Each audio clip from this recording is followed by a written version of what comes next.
Hoping it would save me.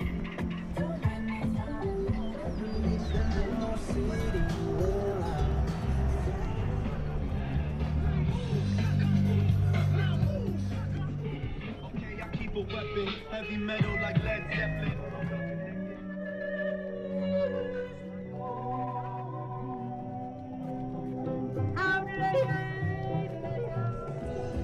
When I wake up in the morning, love, and the sunlight hurts my eyes.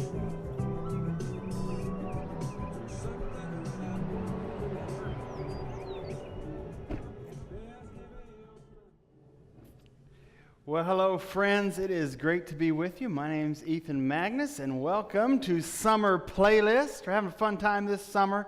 We are just, acknowledging the reality that summer just requires music, doesn't it? Whether it's an afternoon at the beach, or you're playing volleyball with your friends, or you're road tripping, or you're just unwinding after a long day of work while those slackers go off and road trip and volleyball and go to the beach.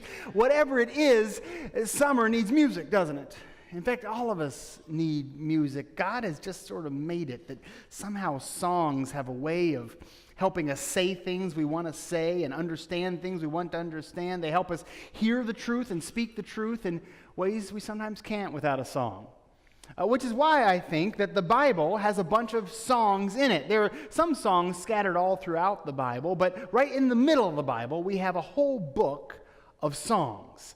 They're the Psalms. And this summer, we're just looking at 8 different Psalms to learn from God's playlist and hopefully get some of God's playlist into our playlist. And there are all kinds of songs in the book of Psalms. There are happy Psalms and sad Psalms. Last week, we looked at a beautiful one, the 23rd Psalm. It's all about God and a shepherd and green pastures. It's beautiful. You can check it out if you missed it. Go on YouTube, pick up a CD or something. We had a good time looking at the 23rd Psalm last week. Some Psalms are fun. Some Psalms are not fun. Today, we're going to look at one of the ones that is in the not category. It's a testimony psalm. The psalmist is giving their own testimony of their life of faith with God. But it's the kind of testimony that if it weren't already in the Bible, you might think you weren't allowed to say it. It's the kind of stuff that if you were to read it aloud in the Bible, you might worry you were being blasphemous just for reading the Bible. It's a hard testimony. It's the testimony of someone who has tried to follow God, and it just didn't work out the way they felt like they were promised. It's the testimony of someone who is trying to hang on to their faith, but it feels like it's slipping out of their fingers. We're going to look today at the 73rd Psalm. If you've got a Bible or want to grab one of the Pew Bibles, you can look at the 73rd Psalm. Or you can, if you want to, be on the screen, or if you've got like a phone or something that's got a Bible on it, feel free to pull out your phone and read along with us. Walter Brueggemann is an Old Testament scholar, and he says that whenever you read a psalm, you've got 2 questions you want to answer. The first is historical. Who in the ancient world would have sung this song? The second is personal. Who today would sing this song? Psalm 73. Surely God is good to Israel, to those who are pure in heart. Our psalmist starts out saying what we're supposed to say. What's supposed to be true, what we're all supposed to just know. God is good to good people, right? And the good guy always wins. This is what we tell our children, right? Work hard, obey your parents, do your homework, keep your nose at the grindstone, keep your head down, don't cause trouble, and everything will work out great for you in life. He starts where he knows he's supposed to. But that is not what he really came to God to say. Quickly he moves on. But as for me, my feet had almost slipped. I'd nearly lost my foothold. I've almost given up on trusting God. Evan and I, my older son, our whole family, we were out in Zion National Forest, and one day Evan and I decided to go for a hike, and Betsy and Brian didn't want to go, and we were up on the ridge above the Zion Canyon, and it was one of these trails where you've got a rock wall on one side, and you got a little ledge, and then we got a railing to your left, and then a huge drop. We were hiking along the trail, and then we came to a section where the railing stopped. Same thing though, rock wall on one side, about a 4-foot wide ledge, not that narrow, 4-foot wide ledge, but it was sloped downhill away from the wall. And at the end of that 4-foot slope was a 1,700-foot drop. So I looked back at Evan and I said, "You see this next section of trail?" And he said, "Yes." I said, "You get that if we slip, we die, right?" He's like, "Yeah, I get that." I said, "Okay, so here are the rules.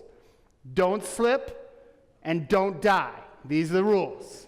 Okay, so we hike on out to the overlook and hike back. We get back to the car where Betsy is. I said, "Evan, tell your mother what the rules were." He says, "The rules were don't slip and don't die."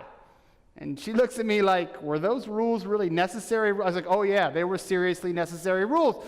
Because if you slip, you die." And it feels like that sometimes, doesn't it? Don't you sometimes in life feel like you are right at the edge, and if you slip, you die? As for me, my feet had almost slipped. I had nearly lost my foothold, for I envied the arrogant when I saw the prosperity of the wicked. They have no struggles. Their bodies are healthy and strong. They are free from common human burdens. They're not plagued by human ills. They wear their pride like jewelry, and they get all dressed up in violence. From their callous hearts comes iniquity. They sit around dreaming up evil, and their evil imaginations have no limits. They scoff. They mock others. They speak with anger and rage. With arrogance, they threaten to oppress the weak. Their mouths lay claim to heaven. Their tongues take possession of the earth.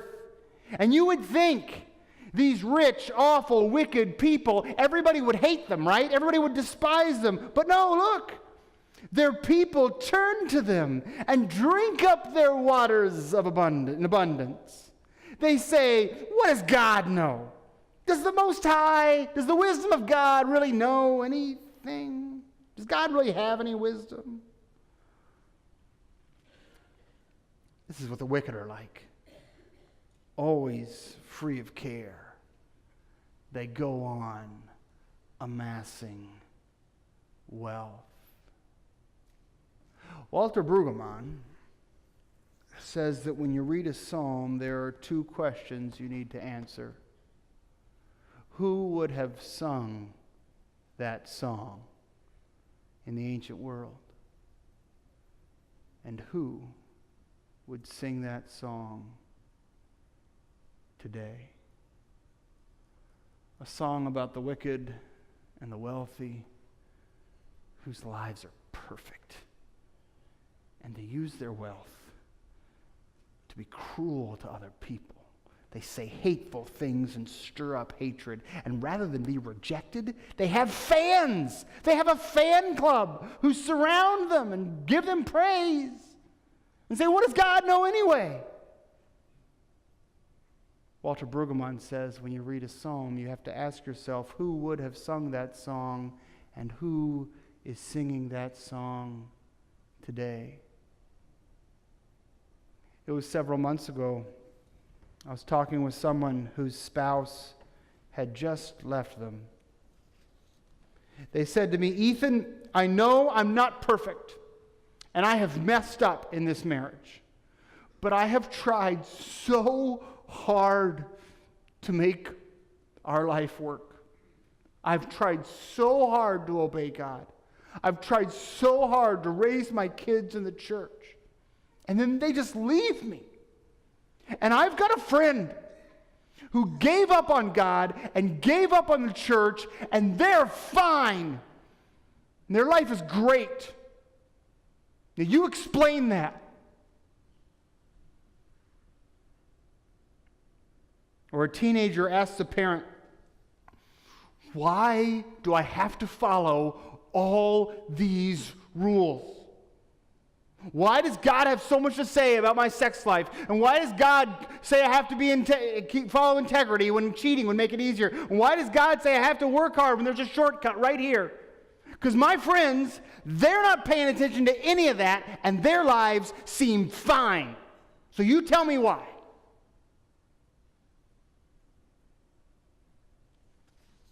A few years ago, I was in a small group. We'd been together about 6 months. Afterwards, one of the guys in the group pulled me aside. He said, Ethan, I need you to explain God to me. And I was like, great, we got 10 minutes, no problem. We can work this out. No. I said, what's going on? What's up? He said, I've worked at the same job more than 10 years. I'm a salesman. All of my coworkers lie on their forms. They pad their weekly numbers. They lie about sales or sales calls or however his business works. They get paid more, and they get bigger bonuses.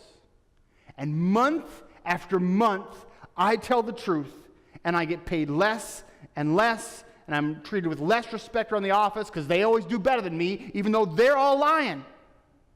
And they cheat, and they cheat, and they never get caught, and they always get ahead. You tell me, why shouldn't I just start cheating too?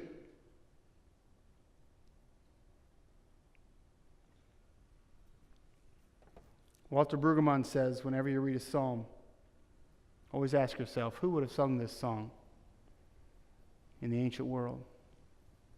And who is singing this song today? Might be you. You maybe didn't know it. You had a song in the Bible written just for you. Maybe you always pretended like the song God wrote for you was, Psalm 100. Praise the Lord, clap your hands.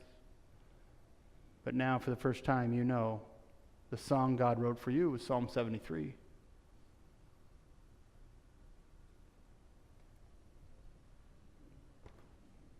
He goes on, surely in vain I have kept my heart pure and washed my hands in innocence, because all day long I've been afflicted, and every morning brings new punishment.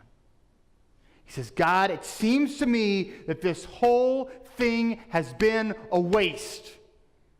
You explain to me, God, why I spent all this time trying to keep my heart pure. All this time washing my hands when I'm just going to suffer. And then he says an interesting thing. He says, but if I had talked like that, I would have betrayed your children. All this rage, all this pain, all this doubt, he's right on the edge. I feel like I'm about to slip, and if I slip, I die. All this pain, he says, but I can't talk about it. Think of the children. That was his excuse why he couldn't tell the truth about his pain. What's yours? Because it's not just him, right? We all do this, right? We all hide what's wrong. I'm so fascinated. People go to work, and a bunch of friends from work, they go get something to eat after work. And there, in that place, they'll talk about how hard things are, and how they're suffering with this, and how money's tight, and how their marriage is in trouble, and how this, and their kids, and this, and that, and they thought they'd be here by now, and instead they're here. And then they come to church, and everything's perfect. Everything's fine. It's like this is the one place we can't tell the truth. How did that happen? It's crazy. Because I can't say anything about it. Think of the children. I will just say, if you only get one thing from Psalm 73, you could get this. God can handle what you have to say. If you're broken and hurting, you tell somebody. If you're consumed by doubt, if you feel like you're slipping and you're ready to give up, you would tell somebody. And listen, at church, if you know somebody who's doubting, don't take them straight to Psalm 23. Don't take them straight to Psalm 100. Clap your hands, all your people. Take them to this psalm. Say, God has a song for you. You'll like it. You could have written it. Let's sing it. He says, when I tried to understand this, I drowned in trouble. Deeply there is the word for the bottom of the ocean. Troubled me deeply. This is the crisis of faith that he's having. You see, he thought he knew how the world worked. If you do good, good things happen to you. And then he lives, and the world, in fact, doesn't work like that. He's saying, God, I believe in you, and I'm trying to live for you, but I'm not richer, I'm not stronger or sexier. I haven't gotten a promotion at work. The grass is not greener. My house is not bigger. My phone is not cooler. In fact, I'm pretty sure there are no ways in which my life is better than the wicked and the wealthy who oppress and mock and deny the wisdom of God.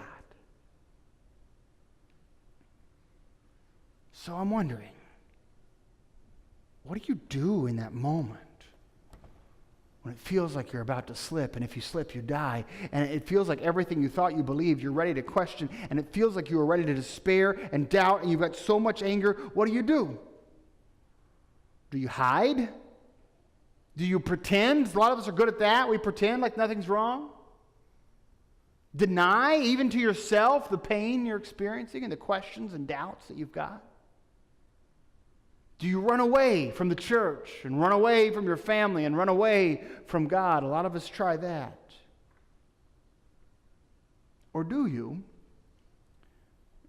do what our psalmist is about to do, the only one thing that really makes sense, it turns out, to do? Take all that doubt and all those questions and all that anger and all that fear and all that frustration and run toward God. When I tried to understand this, I drowned in troubles until I entered the sanctuary of God. And then I understood their final destiny. Something happens to how we understand life when we are in the presence of God. Something happens in the presence of God that calls us to consider a more eternal perspective that reorders how we value the world we live in this minute. And now our psalmist sees things completely different. As he stands in the presence of God, he now says, surely you place them on slippery ground. You cast them down to ruin. How suddenly are they destroyed, completely swept away by terrors. They're like a dream that you wake up from. When you arise, Lord, you will despise them as fantasies. He says the notion that it is the wicked and the wealthy who prosper, well, that is the dream. And while it lasts, it feels very real, but it lasts but a brief moment.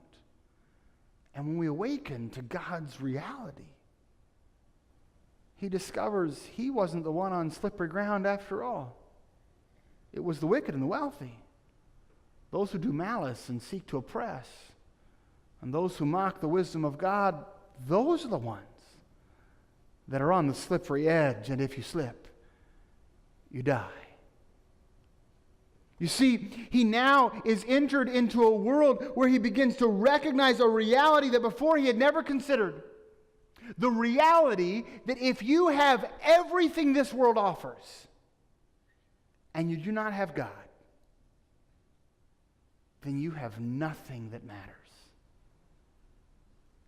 And if You have nothing in this world, but you have God.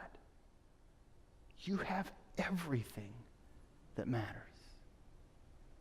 One of the times I learned this real clearly, it was my freshman year of college. And like many freshmen, I was having trouble adjusting to the more rigorous academic pace of college life and having trouble keeping my grades up and getting the grades that I wanted to get. And one of the ways that this frustration particularly manifests itself for me was in bitterness toward one of my friends. I had this one friend, he was also a freshman in college, and he was a math genius. In addition to being a math genius, he was also a great roller skater. That'll become relevant later, but bear with me. But in addition to being a math genius, he was also lazy and dishonest and cruel. We were in lots of classes together, and we would form study groups where it was each person's job to kind of become an expert in one problem type and then bring it to the group and then coach each other as we studied together. He would always promise to be there and promise to take the toughest problem sets because he was smarter than the rest of us and we all knew it. But he would never show up. And then he'd make fun of us later if we stumbled on that problem because he always got it right. He would cut class. But he was brilliant, so when he showed up for the test, he still got a perfect score and messed up the curve for the rest of us. As the semester progressed, I was mainly insecure and nervous. But as we sometimes do, I channeled my insecurity into anger at this kid. The worst of it all was finals week came. The rest of us studied and studied. He kept promising he would show up to study with us. He never did. We walked into class on finals, and he roller skated into the classroom. We discovered that while the rest of us had been up late studying or going to bed early so we'd be well rested, he had broken into the cafeteria and spent all night roller skating with his friends the night before finals. He got a perfect score on the final exam, blew the curve for the rest of us. A couple days later, I was lamenting this to a senior. He was also a math major, smart guy. He also happened to be a Christian. There weren't very many Christians on my college campus. And I was so mad. I was just filled with venom.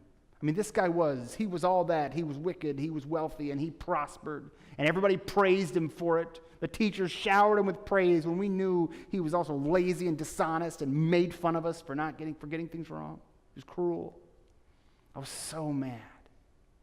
I told this to my friend, senior, Christ follower. He said, "Ethan, I don't get you. This guy has two things. He's great at math, and he can roller skate. And you have Jesus. He has something you want, but you have the only thing he really needs. How can you be jealous of him just because he's better at math than you? How can you not instead let your heart break with compassion for him that all he has to show for himself in this world is math and roller skates? And you have Jesus. Instead of wasting your time hating him, why don't you start scheming about how you can become his friend so you can tell him about Jesus?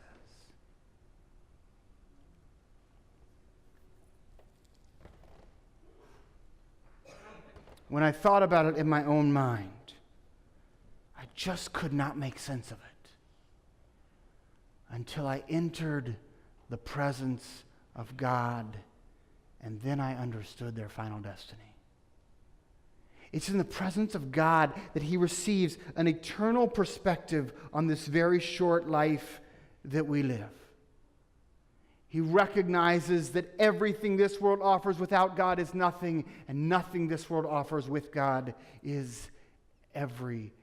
And now that he has turned from jealousy toward the arrogant and the wicked, toward pity on them, he goes back to God. When my heart was grieved and my spirit embittered, I was senseless and ignorant. I was a brute beast before you. Basically saying, God, how could I have been so stupid? How could I have even for a moment envied the finite pleasure of this world in comparison with the permanent, infinite promise of your peace? How could I have been so ready to choose the fleeting over the permanent? And now in the presence of God, the one who was slipping, and if he slips, he dies, finds his footing. He is re-grounded, not in the things of this world, but in God. He says, yet I am always with you. You hold me by my right hand. You guide me with your counsel, and afterward you will take me into glory. I love this image. He says, I may not be wealthy, I may not have health, I may not be all fancy, I may not have the jewelry, but I've got God. You are always with me. And notice, he doesn't say, I hold your hand. He says, no, God, you hold my hand. That text reminded me of a time we were traveling as a family back when the kids are little. Our youngest was he was walking, but not super well, and we were going through the Atlanta airport. And so, boy, I had a grip on his hand just like nobody's business as we walked through the airport. You got to ride the little trams and up and down the escalators and walk in the halls. And finally, we get to the gate and we sit down in our seats. And he says real sweetly to me, he says, Dad, do you think you could let go of my hand now? It really hurts. Kind of in my tension, I hadn't noticed that I'd been gripping it tighter and tighter and tighter. In fact, sure enough, as I kind of peel my hand off his, you can see in his kind of little pudgy late toddler hands, you can see the imprint of every one of my fingers. You can see my wedding ring where it had dug into the palm of his hand. Poor little guy. I'd been gripping it so tight. But listen, when you walk through the Atlanta airport, you got to hold on to their hands, all right? The Atlanta airport is a horrible place to spend an afternoon, and so I wasn't going to let go of my little boy. And I know that for some of you, life is a horrible place to spend an afternoon. Okay? I know that. For some of you, you basically live in the Atlanta airport. You watch the wicked prosper while you're trying to follow God and you are suffering, or a loved one is dying, or a child is doing foolish stuff, or just not working out. And God says, I know that. That's why I'm going to hold your hand. This next little bit's going to be rough. But I'm not going to let go of you. I'm not going to let go of you till we get where we're going. That is a promise God makes to you. He is not going to let go of you until you get where he's taken you. I love in that text, he says, you guide me with your counsel, and afterward you will take me to glory. The present presence of God is wisdom. The future presence of God is glory. In the moment, as God leads us through an unjust and troubled world, he gives us his wisdom. And in the future, he will give us his glory. He concludes the psalm, whom have I in heaven but you? You are all I've got, God. And earth has nothing I desire like I want you. My flesh and my heart may fail, but God is the strength of my heart and my portion forever. Those who are far from you will perish, and you will destroy all who are unfaithful to you. But as for me, it is good to be near God. I have made the sovereign Lord my refuge. I will tell of all your deeds. The one who thought he was in danger of slipping is now safe in the refuge of his God. Because in this moment, in the presence of God, the truth is so clear that joy is not found in prosperity. Joy is found in the presence of God. That we simply cannot, from what this world offers, build anything eternal. For everything of this world will pass away. The one whose foundation is found in this world, that one is slipping away. And the one whose foundation is on God, no matter how shaky it may feel, you may feel like you are barely on the edge of trusting God, but if your foundation is God, it's a sure foundation. One sufficient for the great injustices of our lives. I'm going to wrap up our thoughts about Psalm 73 with just kind of 3 words for you. The first word I'd have for you is this. It's a word of welcome. Psalm 73 is a good example of how God gives us permission to bring our pain and our doubt and our questions into God's presence. God doesn't just want us to show up for worship when we're ready to sing the happy songs and laugh along with our friends. God wants us to come to Him in worship, and what we need to do is weep. What we need to do is shout and cry out at the injustice of our life. And if Psalm 73 is your song today, you are welcome here. Your friends can take it. Don't hide from them your pain. Let them join you. Meet God in God's sanctuary, for the only place your pain and your questions and your doubt can receive healing and answers is in the presence of God. So bring them with you. They're welcome here. The second word I've got for you is a word of warning. There is a warning in Psalm 73 that's easy to miss. Some of us are here singing Psalm 73, diligently seeking to follow God with our lives and suffering. But some of us here today are who Psalm 73 is singing about. And I don't want you to miss the warning of Psalm 73. The warning of Psalm 73 is this: this world can trick you into thinking that wickedness and wealth, power and fame are a solid foundation on which to build a life. It can trick you. Some of you are the guy who sang Psalm 73, but some of you are the people he sang about. You are trying to build a life, and you think you're on solid footing on wealth and fame, on wickedness and oppression, on cruelty and malice toward others, and people praise you for it, so you must be fine. There is a warning in Psalm 73 if that's what you're doing. And the warning is that a life built on that is a life that is sliding away. It is a dream. It feels very real in the moment. But this life is short, and when you awake, you will find that a life built in this world on wealth and malice and oppression is a life destined to be undone by God.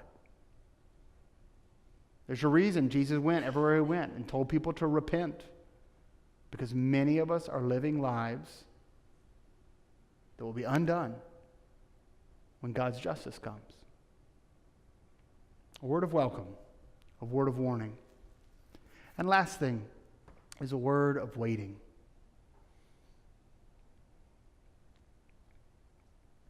Sometimes it is hard to wait on God.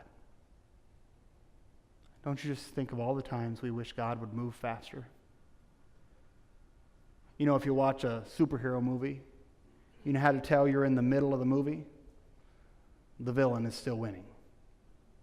As long as the villain's winning, you're in the middle of the movie.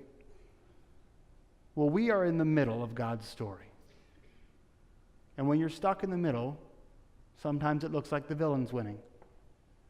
We live in the age where evil is on the loose. And evil still often has its way. And as we wait, the waiting can make one wonder. Peter wrote to a church that was tired of waiting. They were tired of waiting.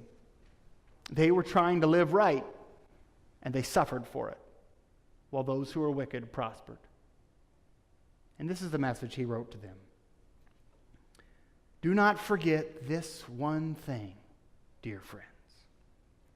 With the Lord, a day is like 1,000 years, and 1,000 years are like a day. And the Lord is not slow in keeping his promise, as some understand slowness. Instead, he is patient with you. This is why God delays,